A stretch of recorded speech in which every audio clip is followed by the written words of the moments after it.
महाराष्ट्र के शिवसेना के प्रवक्ता संजय राउत, उनको वो ईडी की गिरफ्त में है और ईडी ने ये गिरफ्तारी उनकी इसलिए की है क्योंकि ईडी को बाकायदा ये कंप्लेंट मिली थी कि गरीबों के नाम पर गरीबों की चाल धोखे से खाली कराकर और उनकी जमीन को बिल्डरों को बेचने वाला प्रवीण राउत, उसने 1034 करोड़ रुपए में वो बिल्डरों को जो जमीन बेची उसका जो कमीशन मिला 112 करोड़, उस 112 करोड़ रुपए में संजय राउत और उनके परिवार को भी हिस्सेदारी मिली। इतना ही नहीं, उसमें से लगभग 1 करोड़ रुपया सीधा सीधा संजय राउत के और उसके परिवार वालों के खाते में आया।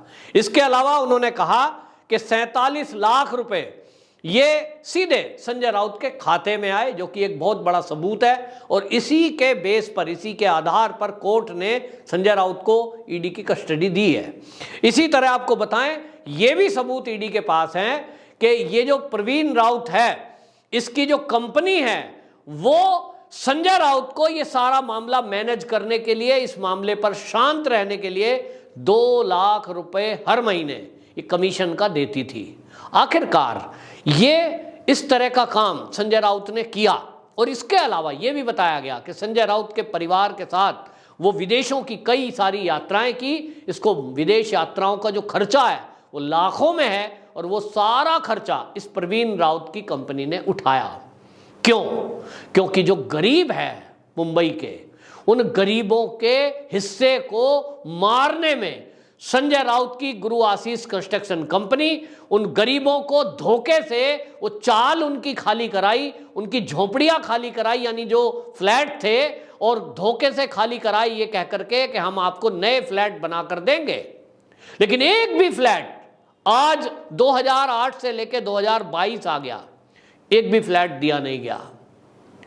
ये धोखा गरीबों के साथ हुआ, गरीबों का हक मारा गया और उद्धव ठाकरे कहते हैं कि संजय राउत असली शिव सैनिक हैं और हम संजय राउत के साथ खड़े हैं। उद्धव ठाकरे इतना ही नहीं, सीधे सीधे भारतीय जनता पार्टी और केंद्र सरकार को चुनौती देते हैं कि एक दिन हमारा भी दिन आएगा। तो संजय राउत जी पूरे देश को बताइए, संजय राउत जी महाराष्ट्र की जनता को बताइए, क्या सच्चा शिव सैनिक उसी को कहते हैं जो गरीबों का हक मार दे, जो गरीबों का हक मारने वालों के केस को इसलिए ना उठाए क्योंकि उसको मोटी रिश्वत मिल रही है, उसको मोटा कमीशन मिल रहा है? ये शिव सैनिक की पहचान है क्या? जो शिवसेना में है महाराष्ट्र के, मैं उन सच्चे शिव सैनिकों से कहना चाहता हूं इस चैनल के माध्यम से कि वो उद्धव ठाकरे के घर जाएं और संजय राउत मिलते हैं तो उनसे सवाल करें कि संजय राउत जी, ये शिव सैनिक का काम नहीं है क्या? ये शिव सैनिक का काम है कि जो गरीब थे, जिनकी संख्या लगभग 700 है, वो गरीब लोग जो फ्लैट में रहते थे, किसी तरह अपनी जिंदगी गुजारी कर रहे थे, उनकी जिंदगी को नरक बना दिया, उनसे फ्लैट खाली करा दिए, उनको झूठ बोला गया। और गुरु आशीष कंस्ट्रक्शन कंपनी को जो ये काम म्हाडा ने दिया कि आप गरीबों के लिए नए फ्लैट बना के दो, 3000 फ्लैट बनाने थे जिसमें लगभग 700 फ्लैट गरीबों को दिए जाने थे। क्या आपने कभी उन गरीबों की हालत जानने की कोशिश की? उनमें से कई गरीब तो किराए पर रहे थे, वो गरीब हो गए, कई लोग तो उसमें सदमे के कारण मर गए। संजय राउत जी और उद्धव ठाकरे जी, आप कहते हो कि संजय राउत सच्चा शिव सैनिक हैं, आप उनके साथ खड़े हो, तो आप उनके भ्रष्टाचार में उनके साथ खड़े हो, तो उद्धव ठाकरे जी क्या आप उन गरीबों के साथ खड़े हुए? शिवसेना तो ऐसी नहीं होती। बाला साहब ठाकरे जी की शिवसेना और शिव सैनिक, उसकी पहचान ये नहीं है कि वो गरीबों का हक मारकर अपने आप अमीर बने, गरीबों का हक मारकर विदेशों में ऐशो आराम की यात्राएं करे, गरीबों का हक मारकर अपनी पत्नी के नाम पर कंपनी खड़ी करे और बिल्डिंगों को बेचकर अरबपति बने। ये शिवसेना का चरित्र नहीं है। आप संजय राउत को बताते हो कि वो पक्का सच्चा शिव सैनिक है और हम उसके साथ खड़े हैं, तो आप साथ खड़े होते अगर उन गरीबों के जिनको धोखे से झूठ बोलकर उनकी चाल खाली करा दी गई, उनके पास कभी खड़े हुए? आपने वादा किया था कि हम इनको किराया देंगे। सरकार ने, जो कांग्रेस की सरकार पहले थी, उसने वादा किया कि इनको किराया दिया जाएगा जब तक कि ये दूसरी जगह रहते हैं और फ्लैट बनकर तैयार नहीं होते। 2008 से लेकर के 2012-13 तक आपको बताएं उनको किराया भी दिया गया, लेकिन उसके बाद उनको किराया नहीं मिला। क्यों नहीं दिया? उद्धव ठाकरे जी, आपकी सरकार चलते चलते तो 2.5 साल हो गया। आप अगर उन गरीबों के साथ खड़े होते, उनको खोजते, उनको किराया देते कि जो वादा सरकार ने किया था हम पूरा करेंगे, तो कहा जाता कि आप सच्चे शिव सैनिक हैं। यह सच्चे शिव सैनिक की पहचान है कि जो गरीब, मजदूर, दबे कुचले वर्ग के साथ खड़ा होता है और उसके हक को दिलाता है। यह है शिव सैनिक। शिव सैनिक वो नहीं है कि वो हक मारे, कमीशन खाए। अब ईडी ने प्रूफ जमा किए हैं और इन्हीं प्रूफ के आधार पर संजय राउत को ईडी की कस्टडी मिली है। तो क्या आप वो सबूत जो ईडी के पास हैं और जो ईडी कह रही है संजय राउत, आप उनसे पूछें। उद्धव ठाकरे को चाहिए था कि पहले तथ्यों की जांच करते कि क्या 1 करोड़ रुपए उसके परिवार वालों के नाम आया, क्या 2 लाख रुपए हर महीने गुरु आशीष कंस्ट्रक्शन कंपनी इनको कमीशन दे रही थी। अगर ये दे रही थी तो क्यों? केवल इसलिए कि आप शिवसेना के प्रवक्ता हैं, आप शिवसेना के लीडर हैं, उद्धव ठाकरे जी आपके कहने में आ जाएंगे तो आप इस मुद्दे पर मौन रहिए। गरीबों की आवाज बनने की कोशिश मत करिए। गरीबों की आवाज दबाने और कुचलने के लिए आपको 2 लाख रुपए महीने का मेहनताना दिया गया और आप 2 लाख रुपए लेकर और जगह जगह जमीनों के सौदे करके आपने अपनी जुबान पर ताला लगा दिया। अच्छा होता आपने उनकी आवाज उठाई होती तो आज लोग कहते महाराष्ट्र के यही है असली शिवसेना।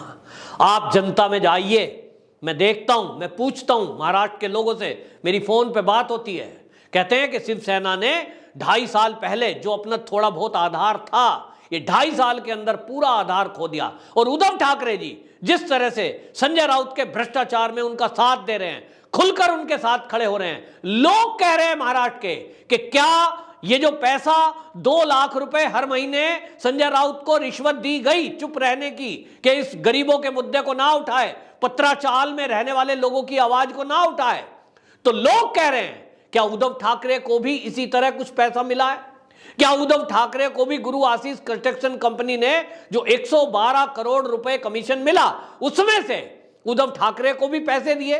क्योंकि अगर एक पार्टी के प्रवक्ता के खाते में 1 करोड़ रुपए आ सकते हैं, उसकी पत्नी के नाम जो अब खुलासा हुआ है, डॉक्टर स्वप्ना पाटकर जो गवाह बनी है ईडी की, उन्होंने एक खुलासा किया है कि संजय राउत की पत्नी और स्वप्ना पाटकर के नाम कंबाइंड, क्योंकि उनके पति संजय राउत के दोस्त थे डॉक्टर स्वप्ना पाटकर के, अजीत पाटकर, और उनके कहने से उन्होंने जो डील की, अब उन्होंने ईडी के सामने कहा है कि ये सारी पेमेंट 10 जमीनों की, 10 जमीन सोचिए खरीदी गई जो अरबों रुपए की है, वो जमीनें सारी पेमेंट संजय राउत के मित्र प्रवीण राउत ने दी।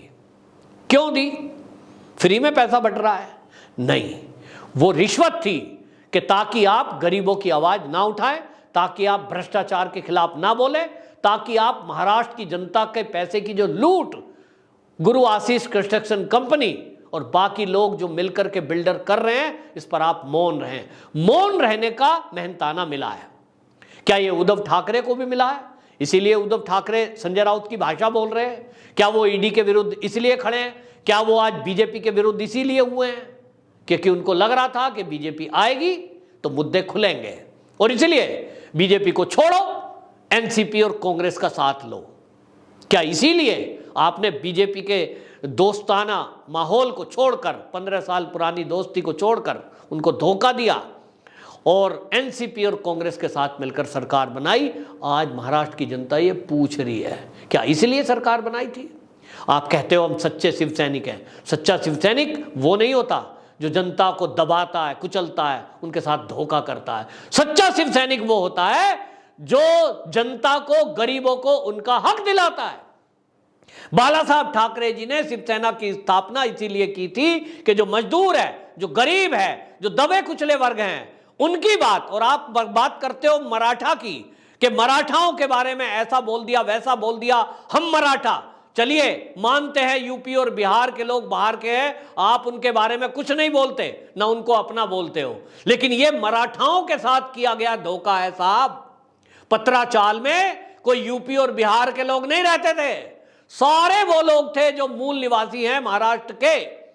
तो ये मराठाओं के साथ, महाराष्ट्र के लोगों के साथ धोखा किया गया है। और ये धोखा करने वाले जो बिल्डर हैं उनको शय किसने दी है? संजय राउत ने। अब इसमें लोग अभी कह रहे हैं कि इसकी जांच ठीक से होगी तो उद्धव ठाकरे का भी नाम आ सकता है, क्योंकि एक पार्टी शिवसेना जो कभी सत्ता में भी नहीं थी, उस समय उनके एक प्रवक्ता को यदि 1 करोड़ रुपया विदेश की यात्राएं और उनको 10 जमीनें कोई बिल्डर दे रहे हैं, तो ऐसा नहीं हो सकता कि पार्टी के जो प्रमुख हैं उद्धव ठाकरे, उनको ये जमीनें, ये विदेश यात्रा या रिश्वत ना दी गई हो। अब जनता की अगर मांग है तो ईडी जरूर इस पर गौर करेगी, और इसीलिए शायद उद्धव ठाकरे बौखला रहे हैं, क्योंकि उनको लग रहा होगा, अगर पैसे आए हैं तो उनको लग रहा होगा कि आज नहीं तो कल नंबर उनका भी आएगा, और इसीलिए शायद बौखलाहट है कि आज ही ईडी और मोदी जी को घेरना शुरू कर दो। नेताओं की पुरानी आदत है कि पार्टी पर सवाल उठाओ, ईडी पर सवाल उठाओ, जब उनका नंबर जेल जाने का आने लगे तो ये कहो बदले की कार्रवाई की जा रही है। लेकिन बहरहाल कुछ भी हो, ये गरीबों की बद्दुआ लगी है। महाराष्ट्र के लोग कहते हैं कि वो जो गरीब लोग थे जिनकी चाल झूठ बोलकर खाली करा दी गई, ये उन गरीबों की हाय है। एक और सवाल मैं बार बार पूछता हूं उद्धव ठाकरे जी, ये आपसे भी सवाल है कि यदि आपको लगता है कि संजय राउत निर्दोष है और वो सच्चे शिव सैनिक हैं, तो मुझे ये बताओ कि 5 अप्रैल को ईडी ने 11 करोड़, लगभग 11 करोड़ की प्रॉपर्टी जब्त की है संजय राउत और उनके जो मित्र मंडली है, जो स्वप्ना पाटेकर है। स्वप्ना पाटेकर तो खुद कह रही हैं कि वो, उनके पति ने 1 रुपया नहीं दिया, ये सारा पेमेंट प्रवीण राउत ने किया है। तो 12 करोड़ रुपए की संपत्ति ईडी ने जब्त की। इसके विरोध में, इस जब्ती के विरोध में आप सुप्रीम कोर्ट या हाई कोर्ट क्यों नहीं गए कि भाई मेरी थी, मेरी प्रॉपर्टी थी, ईडी ने गलत तरीके से जब्त कर ली, मुझे रिलीज करके दो। आपने 12 करोड़ की प्रॉपर्टी छोड़ दी। 12 करोड़ थोड़े थोड़ी होते हैं, किसी नेता के लिए भी बहुत बड़ी रकम है, लेकिन आपने उसको यूं ही छोड़ दिया। क्या कारण है? लोग कह रहे हैं क्योंकि वो आपकी थी ही नहीं, आपको रिश्वत में मिली थी, और रिश्वत में मिला हुआ पैसा जब जाता है तो कभी उसका गम, ये जनता का कहना है। और इसलिए आपको बता दें, ये सब घोटाला घपला हो रहा है। संजय राउत के करीबियों पर भी छापेमारी की जा रही है, और अब संजय राउत के करीबियों से भी पूछताछ होगी कि उनके नाम पर जो इसी तरह, क्योंकि एक केस खुल गया है, 10 जमीनें संजय राउत को उनके निकट सहयोगियों के जरिए, जैसे डॉक्टर स्वप्ना पाटेकर है, उनके नाम पर और उनकी पत्नी के नाम पर एक डील करा दी गई। लोग सोचेंगे कि संजय राउत की पत्नी और जो स्वप्ना पाटेकर है, इनकी आपस की दोस्ती है, मिलकर के कोई जमीन खरीदी होगी, कोई फ्लैट खरीदा होगा। लेकिन आज पता लग रहा है कि ये सब उन बिल्डरों ने खरीदवाया, जिन बिल्डरों ने ये घपला घोटाला करके सरकारी और गरीबों की जमीन हड़प ली थी, जिसकी कीमत लगभग 1000 करोड़ से ऊपर है, और आज के समय में तो वो कीमत 5000 करोड़ से भी ऊपर हो गई है। तो इस घपले घोटाले में संजय राउत जेल में जाएं, ये सब वो गरीब चाहते हैं। और उन गरीबों से पूछिए, संजय राउत कह रहे थे महाराष्ट्र कमजोर हो रहा है, पेड़े बांटिए। जी नहीं, महाराष्ट्र कमजोर नहीं हो रहा, महाराष्ट्र मजबूत हो रहा है। ऐसे भ्रष्टाचारियों को जेल जाता देख पत्राचाल के जो लोग हैं, वास्तव में उन्होंने पेड़े बांटे हैं। उन्होंने कहा कि आज केंद्र में मोदी जी हैं तो वो मैनेज नहीं हो रहे हैं। हजारों करोड़ रुपए की जमीन हड़पने वाले लोग 100, 200, 500 करोड़ रुपए मोदी जी को रिश्वत दे सकते थे अगर वो लेने वाले होते। तो मोदी जी रिश्वत लेने वाले नहीं है, अमित शाह रिश्वत लेने वाले नहीं है, इसीलिए ये जांच हो रही है। वरना किसी नेताओं के खिलाफ इतनी बड़ी जांच, इतनी बड़ी जब्ती हमने तो कभी सुनी नहीं है। और इसलिए जनता खुश है। पत्राचाल के वो लोग जिनको धोखे से उनके घरों से बाहर कर दिया गया, उनसे जाकर पूछिए, मिलिए। और मैं मीडिया से भी आग्रह करना चाहता हूं, जो नेशनल मीडिया है, कृपया उन गरीबों की बाइट दिखाइए, गरीबों के इंटरव्यू दिखाइए। केवल एक पक्ष के राहुल ने क्या कहा, उद्धव ठाकरे ने क्या कहा, संजय राउत ने क्या कहा, इसके अलावा उन गरीबों को दिखाइए वो क्या कहना चाहते हैं। वंदे मातरम।